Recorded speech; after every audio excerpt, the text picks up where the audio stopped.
Welcome, everybody. Finding Healers' first podcast. I guess this is the first time we've been on this side interviewing somebody else. And today is a really big day because Ryan is not only a coach on our platform, but Ryan was my coach when I was struggling and finding my way through uh, a little bit of a period of being lost, I guess. And so, Ryan, it's really an honor to have you here. For those who are watching, stick around to the end because Ryan is going to be giving away 5 of his books for free. So stick around to the end so that you can learn how to enter the competition. And hopefully you can win Ryan's book for absolutely free. And you can get all that wisdom, which I downloaded over 8 weeks, absolutely free. So, Ryan, please, can you introduce yourself to everybody? Tell us who you are, what you do, and why you do it.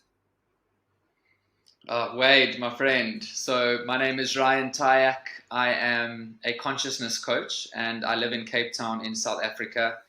Obviously, as Wade mentioned, I've had the beautiful opportunity of sharing a journey with him. And yes, now I've put a lot of what I know into a book. And it's awesome to be at this point, I must be honest. It's quite surreal knowing that like what once didn't exist now exists in book format.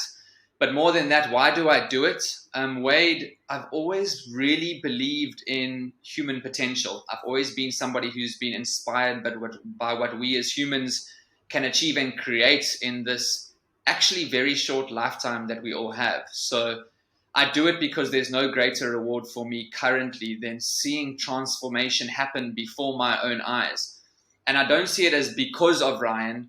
I see it more because it happens through Ryan, right? I just see myself as a portal for love and for lasting transformation. And you're one of the examples, incredible examples at that, of somebody who was once somewhere very different in their life.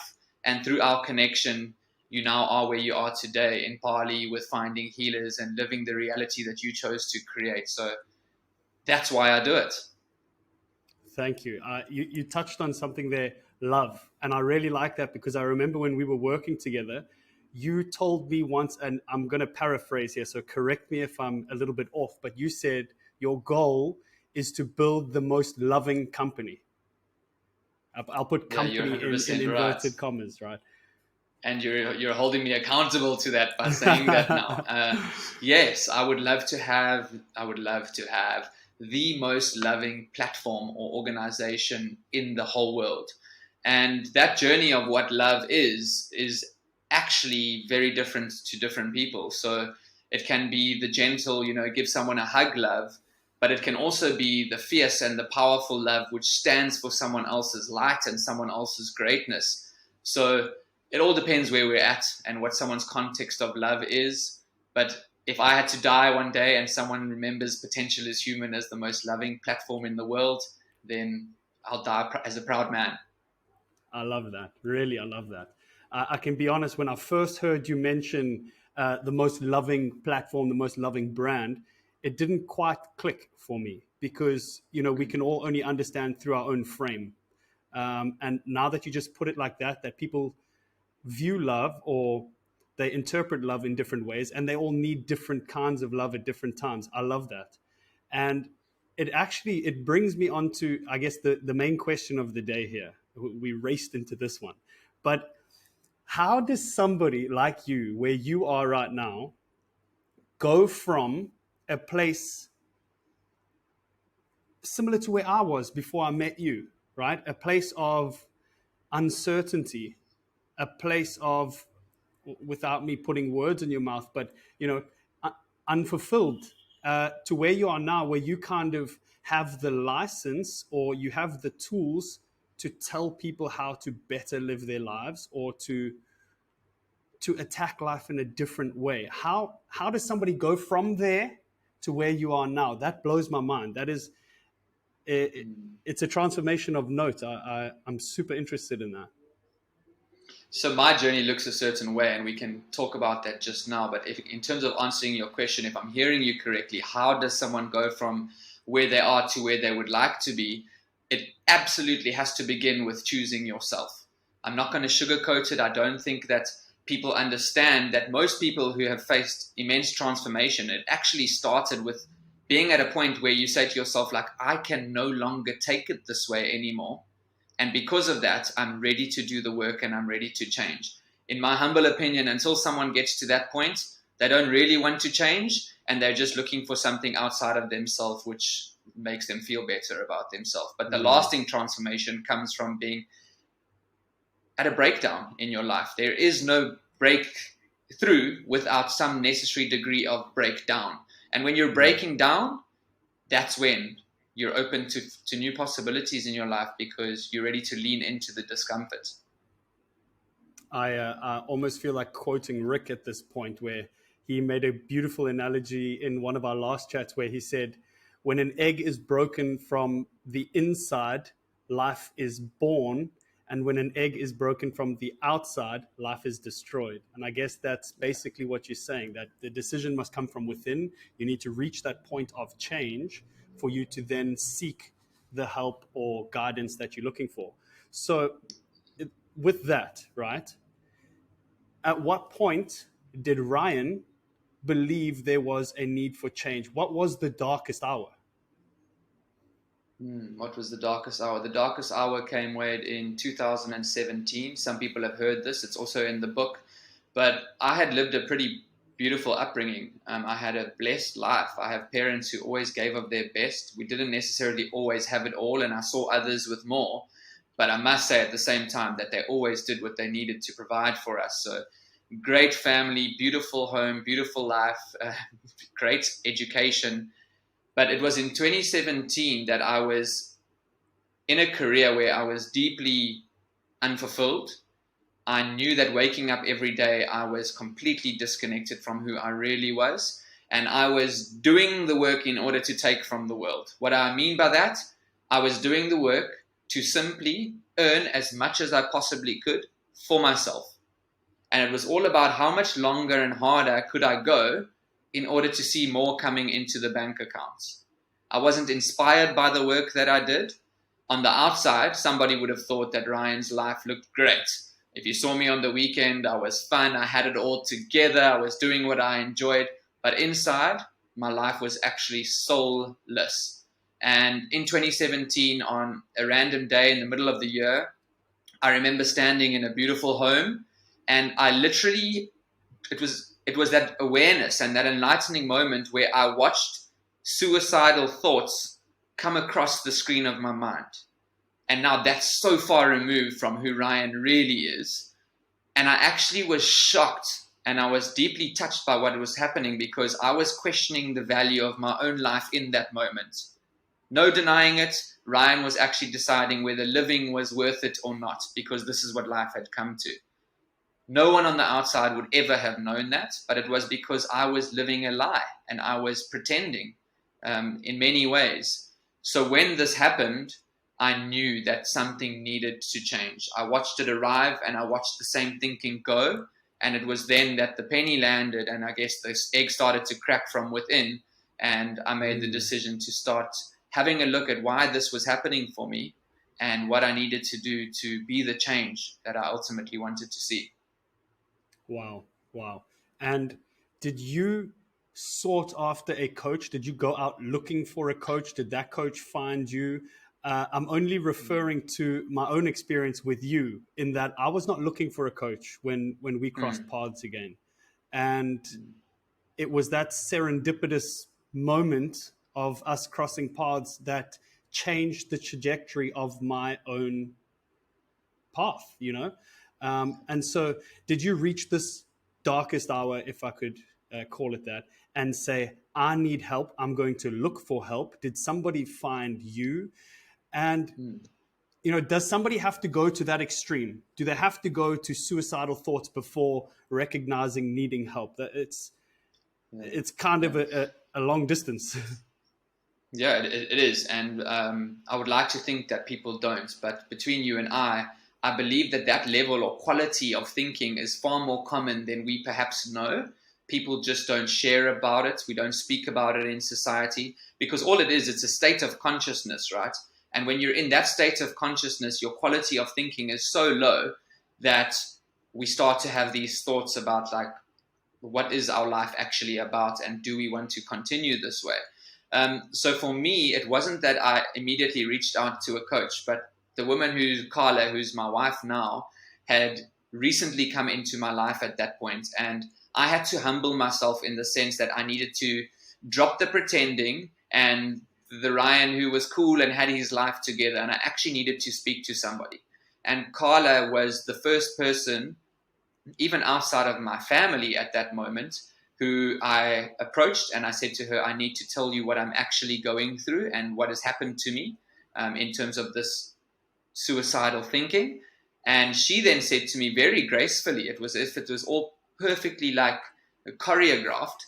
She told me like she knows of somebody who is a coach and who helps people transition these turbulent times in their life. And it was just the organic flow that allowed me to then, yes, approach the gentleman. His name is Matt, who I then worked with one-on-one to support me in creating necessary change.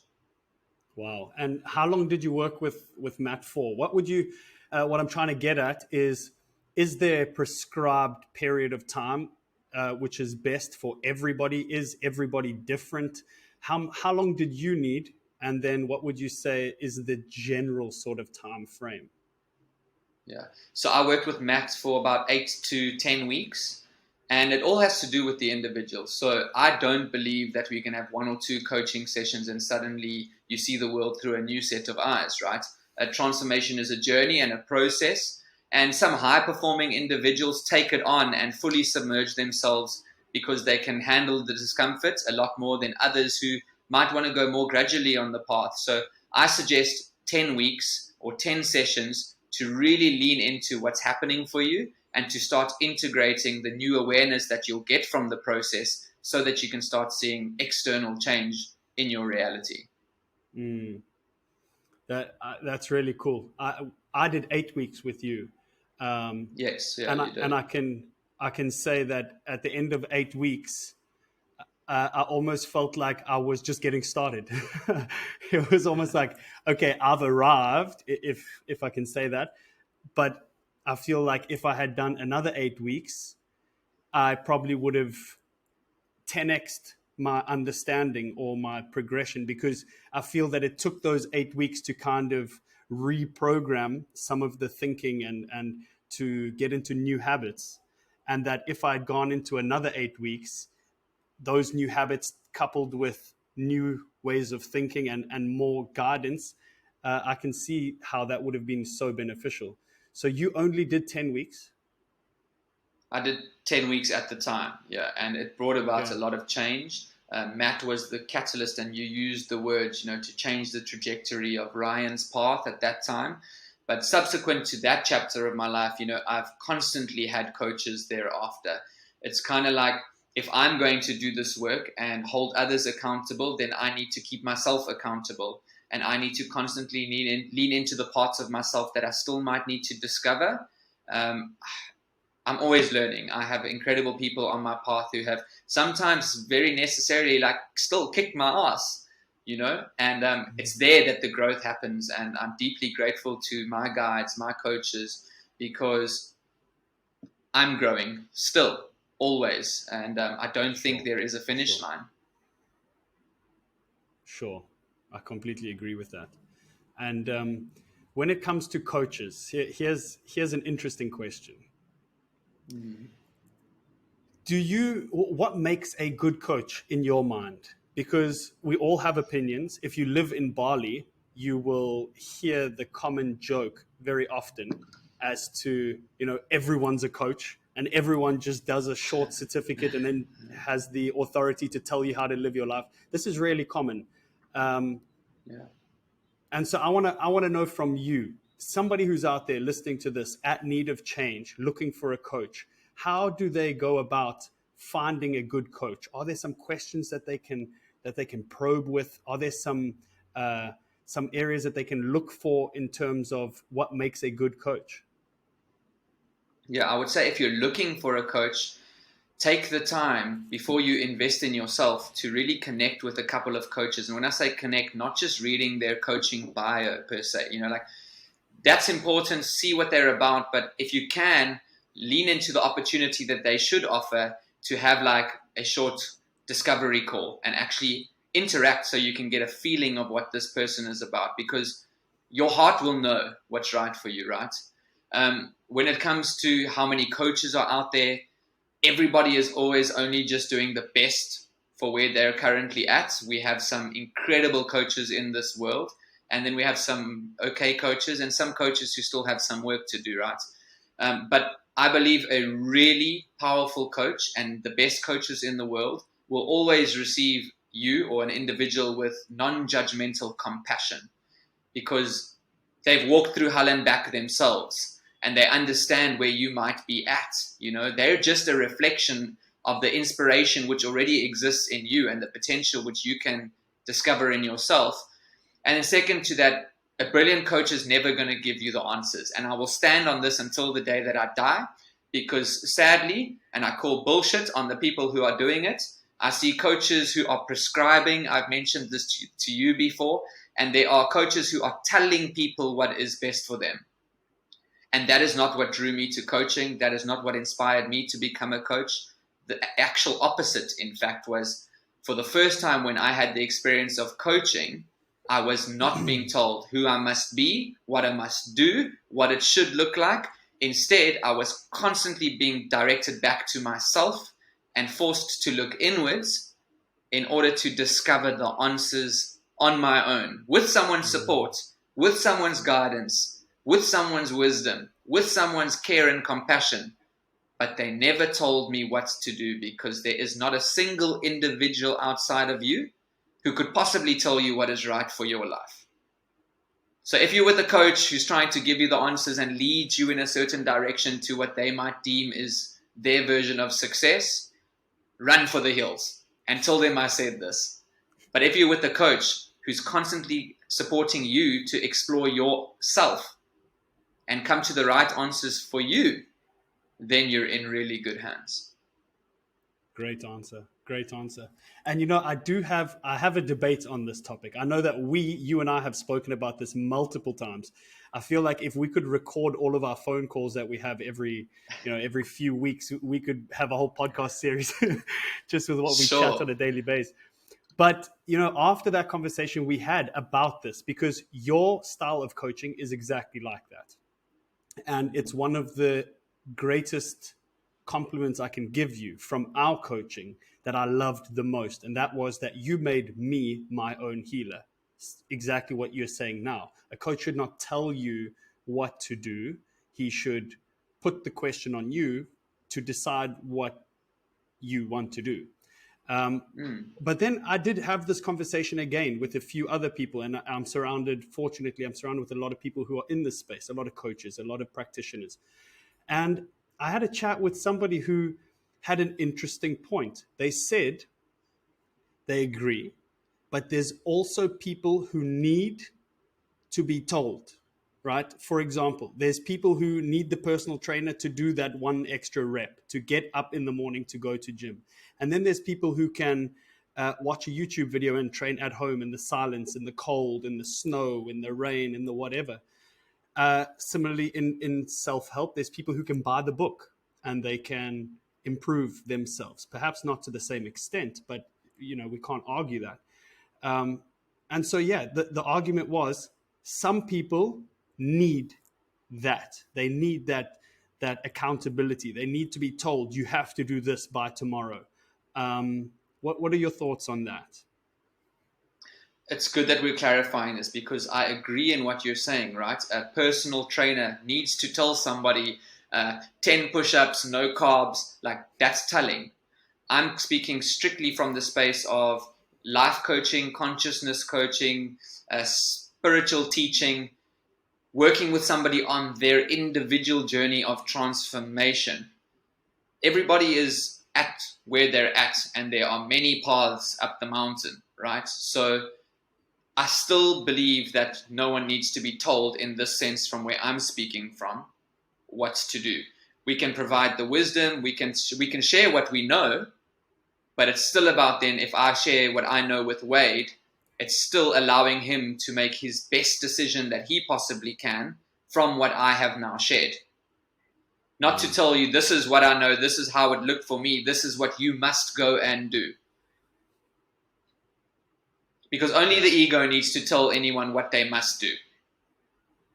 But if I can hold the space for you, and even if we have to sit there for a long time, like sometimes I have to sit with individuals in the confusion and the doubt and the worry and the spiral around, I don't know what to do next. But I promise you, there's not one client or interaction that I've had where if we stay there and keep that space pure, that they have not come to the answer for themselves. There's always some degree of answer that that individual receives and says, light bulb moment, I know what's required next. Whether that's one small step or one massive leap, they will always come to the clarity that arrives for them in consciousness, rather than me polluting their reality and telling them what I think is best for them next. Something which I absolutely loved on our coaching journey was the concept of freeing up mental space. When you gave me a task to write down the things that I was thinking about, and we went as deep as silly things like go and get a haircut, right? Or it was needing to buy milk for coffee tomorrow or something. We went to these levels, right? So I just want to put out there to those who are watching that coaching is not always this super deep, intuitive, like overboard kind of philosophy. Sometimes it's as simple as these tiny barriers that are cluttering up our mental space. And the most beautiful thing on this journey when I was with you was that you acknowledged that I had a lot of mental clutter, a lot of things that I wanted to do and felt were important, but I wasn't prioritizing whatever was most important for Wade. And you gave me a very simple task: write down all these things, and you said something along the lines of, "What do you want to do by when?" And I gave you my answer, and you said, "Okay, now what's going to be the easiest way to arrange these mental clutter that you have to get there by then?" And it's really crazy to think that that had such an impact on freeing up my mind to think about other things, or to not struggle to sleep at night because my mind was clear. I had already put it down. And I know it sounds so basic. I remember, I think in our last session, I said to you, this is embarrassing because if anyone asks me what I got from coaching, I won't be able to tell them because it's the most simple thing. It's like, yeah, he told me to write a list and then I just did one thing at a time. Come on, 8 sessions. And those are tools, right? And necessary, because Wade, we live in such a busy world, right? All of us, there's so much clutter in our consciousness. And as we free up more space for ourselves, like you did, then you make more space to receive what is meant for you. But an example, let's use me right now, right? My motorbike license has been delayed and I need to get it done. And it takes up unnecessary space. So whether I'm on the beach or I'm talking to you, there's something here in my consciousness which keeps knocking and is like, motorbike license.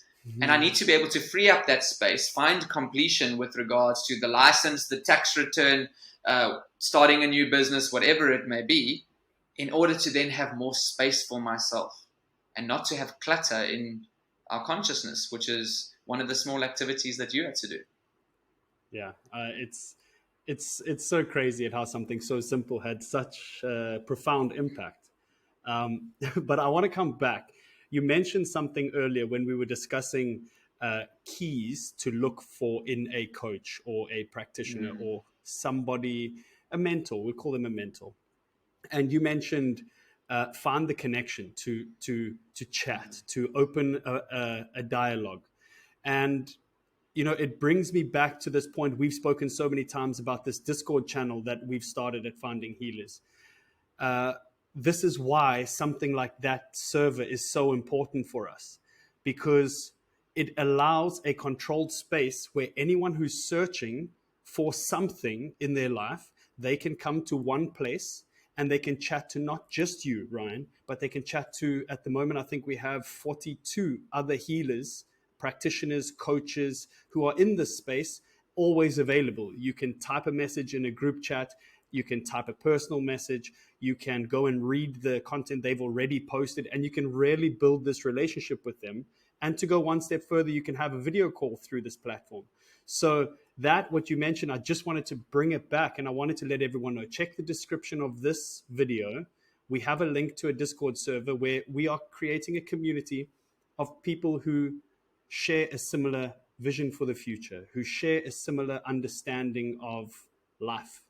And it's a place where you can come and speak to people like Ryan and others who you may have not met yet, build a relationship and decide if you trust them with your consciousness, because Yeah. that's what you're doing. You can't just go on the internet and find the cheapest person, or pick up a deal, because it's your consciousness. This person holds a lot of responsibility for the direction you move from that point onwards. It's really important. And Yeah. it's kind of why we are building Finding Healers, because we see the importance of the role that you play, Ryan, and that other coaches and practitioners play. And so yeah, I just wanted to let people know, if you wanted to come and communicate, build relationships, check the link in the description. We have a Discord server. It'll take you some time to learn Discord, but once you got it, it's great. Mm. And let's just lean into what you said there. There were two words: connection and trust, right? And because of your own journey, you've created this incredible space on Discord, which is a safe space. And that's what people need to know, right? Seekers are in a point of vulnerability where they're looking towards someone else for help and support. So, one, you've created a psychological safe space for people to come in and have access to healers and coaches, whoever they may be, to support that individual on their journey. And that ranges from the likes of myself in terms of a consciousness coach, health coaches, because somebody who wants support with their health don't come to me, right? Like, I'm not your guy for that. And that's what you've provided there, is the diversity of healers and allowing seekers to come in, connect. And once you trust that individual who you've built some degree of rapport with, then off you go on your journey. And there are beautiful people inside this community who are really committed to their mission and why they are here to serve. Exactly. And Ryan, I wanted to chat about community, because I think community is so important. Mm. I believe that you are doing an excellent job at this, by the way. You are always giving free coaching sessions to people. I think you do that every month, right? You send out an email or you send out a message in your own Discord server, and you offer a space for those who want to come for free. For how many sessions do you offer? You're spot on. So every single month, I create space within my month for people to have an hour free coaching with me, so that we can get the ball rolling and I can really understand where the individual is at and what it is that they're wanting to ultimately achieve for themselves. And it all goes back to what we've already discussed, creating that connection, giving them a sense of who Ryan is, allowing me to understand who they are, and can we walk this path together? Because once we've Yeah. come to that clarity that actually, yeah, we're the perfect pair that are now going to go out there and create amazing results, then it's just a process, and then it's just leaning into the work. And that's why I offer the free sessions for people to have access to what I know and how I can support them on their way. I love that, because it's such an abundant approach. You're so willing to give, you're so willing to help, and you just know that you trust the process, and by being this person, abundance will flow. And I honestly love the way you handle that. I love how you are always up to offer assistance. You're always up to get involved, and you're doing a great job at building a community, at building trust, at building reputation. And I think it's the coaches like yourself that are going to be extremely influential one day. Not that you aren't already, but on perhaps a global scale. We watch these guys like Tony Robbins, and that's, I guess, the pinnacle of this coaching world is there. Maybe we don't want to go to that extreme. I mean, that looks tiring, if you ask me. But but I see the work that you're putting in. I see the care that you have for the people who approach you, and the responsibility that you take for their consciousness. And I think it is so important. um, I absolutely love how you've done that. And can we talk about your book? Because when we were doing our sessions together, this book wasn't even a thought, right? If I'm not mistaken. And a few months later, there's words on paper and the entire thing is published. And I'm just so inspired by that work ethic, by that commitment, by, you said what you're going to do and you did it. I love it. Can you tell us more about Yeah, this book? thank you. Yeah, the book. The book is also titled Potential is Human. And it's because I stand for what that means, as I said in the beginning, right? So instead of creating another title, I was like, well, there can be Potential is Human, the book. And Wade, it was twofold. One, the book allows people to access information and tools that can support them on their own journey of self discovery and transformation without sitting with Ryan as a coach, right? Not everyone can access coaching. In some ways, coaching could be seen as a luxury. So I wanted to see how could I share my heart with the world and get this into as many people's hands who choose to receive it as freely and easily as possible. So there was the book, right? Secondly, this book was a massive part of Ryan's own journey of continued transformation.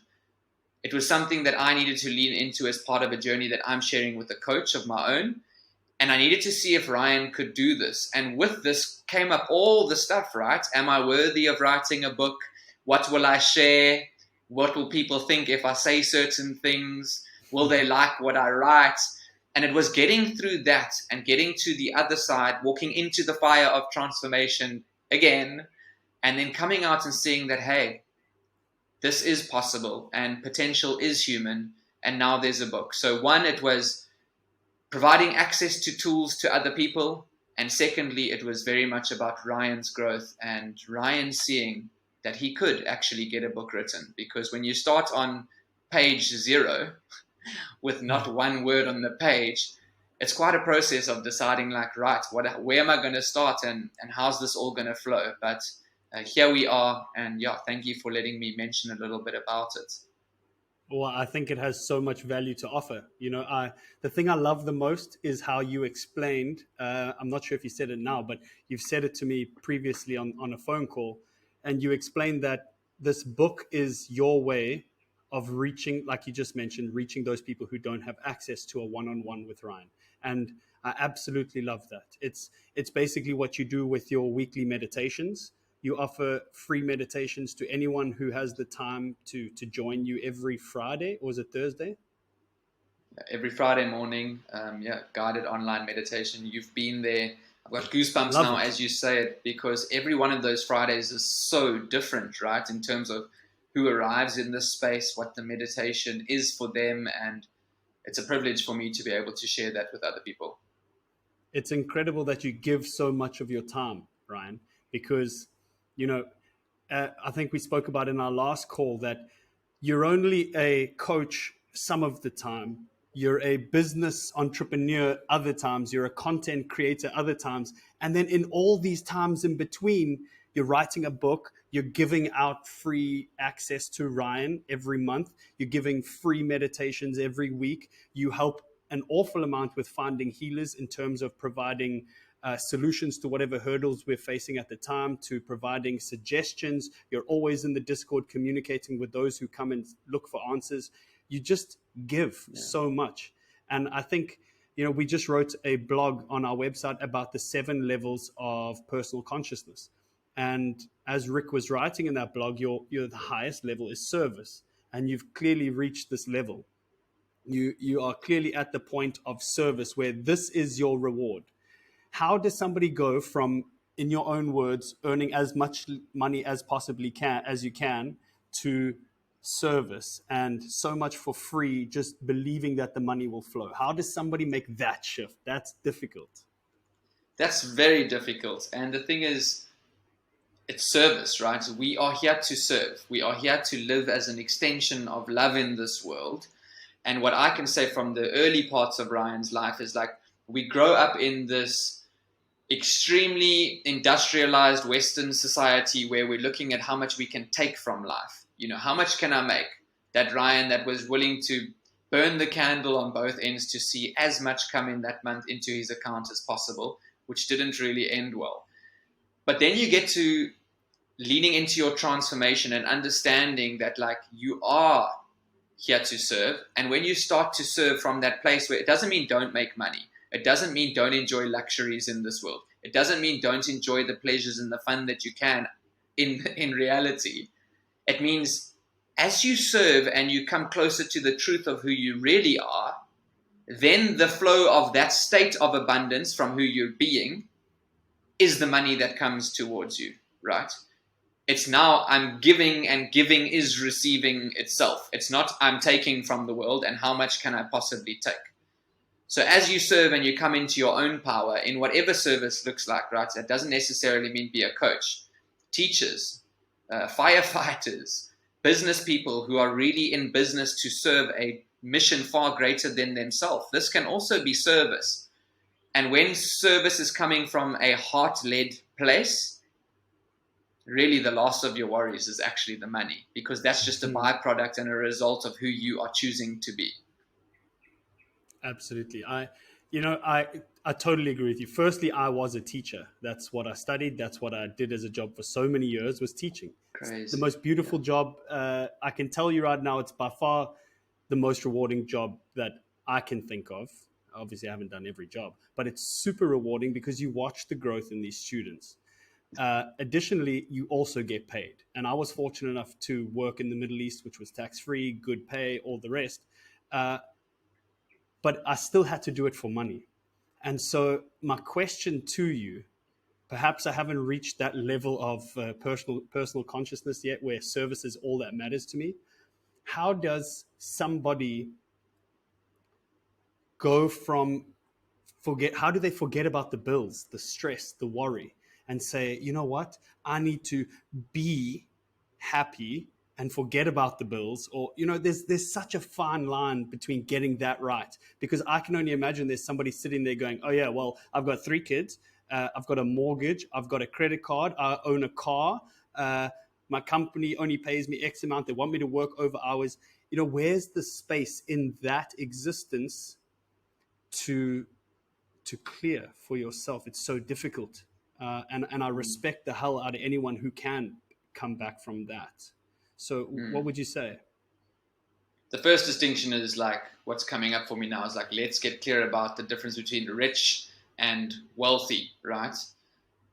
In the modern day world, we want to be measured in status and being rich, which is numbers in a bank account.